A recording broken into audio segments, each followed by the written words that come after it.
Mapungubwe was an Iron Age settlement and kingdom which flourished between 1000 AD to 1300 AD. So just where was it located? Welcome to the Sankofa Pan-African series. Please support us through Patreon and by buying me coffee so we can continue to bring you the series.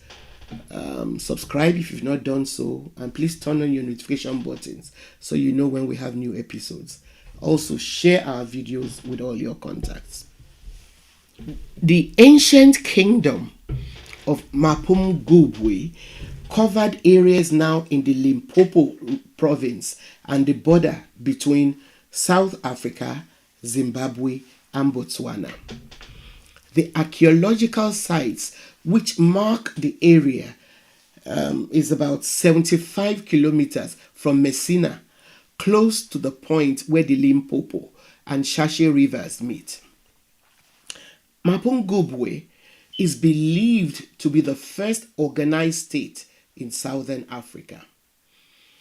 In Shivenda language, the name Mapungubwe means stone monuments, which might be a reference to the large stone houses and walls of the kingdom. While in Sesotho, the word means heel of the jackal. The ancient kingdom is believed to have been founded by Bantu people who prospered there because of the savanna's suitability for cattle herding. The Bantu-speaking people who founded the kingdom of Mapungubwe were pastoralists.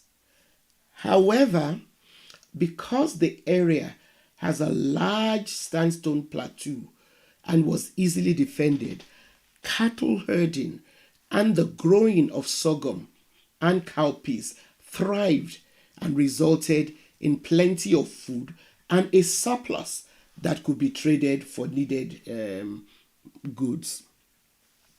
The archaeological record shows that by the 10th century, there was already a marked increase in the number of domesticated cattle in the area, as well as a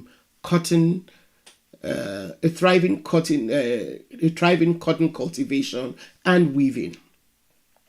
The area also was rich in copper and must have had large numbers of elephants, which provided ivory and animal hides. There is also significant evidence to show that long before contact with Europe, the people of Mapungubwe kingdom mined and traded in gold.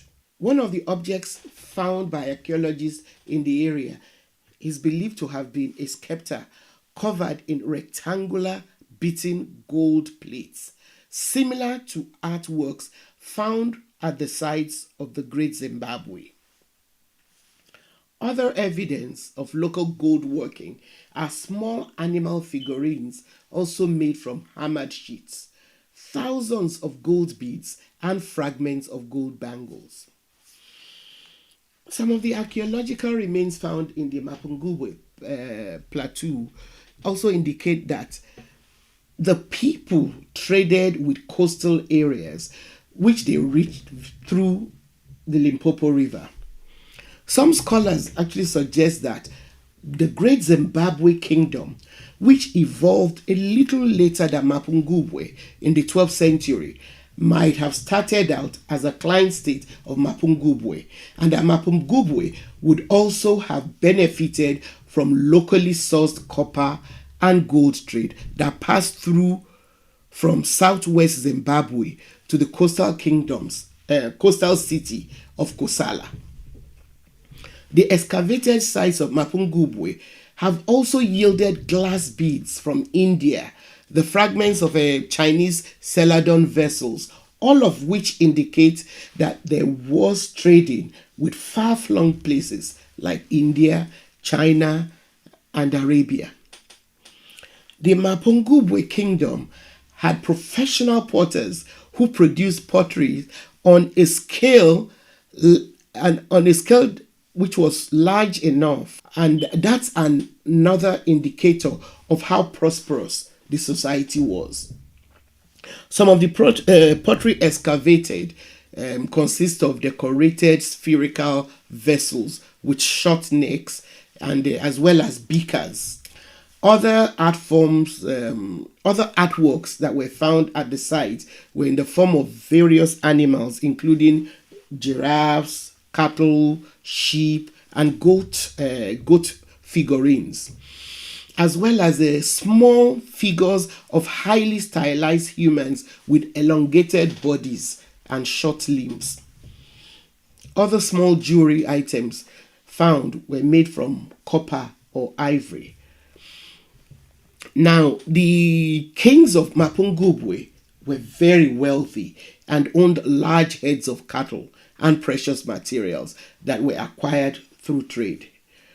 As a society which grew out of its reliance on agriculture, the rulers were also linked with rainmaking to appeal to the gods.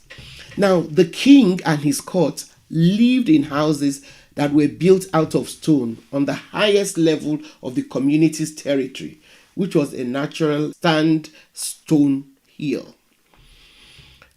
The rest of the community lived in houses that were spread below the hill. Now, when the rulers died, they were laid to rest with their ancestors at the top of the hillside in an area that was demarcated away from the royal dwellings, while commoners were buried in the surrounding valley level. The Mapungubwe kingdom went into decline around the period when other kingdoms which laid north of it, like the Great Zimbabwe, followed by the Kingdom of Mutapa, started to thrive. As was the case when Europeans stumbled on the Great Zimbabwe, when they first found the relics of Mapungubwe, they also did not believe such impressive structures were built by black Africans.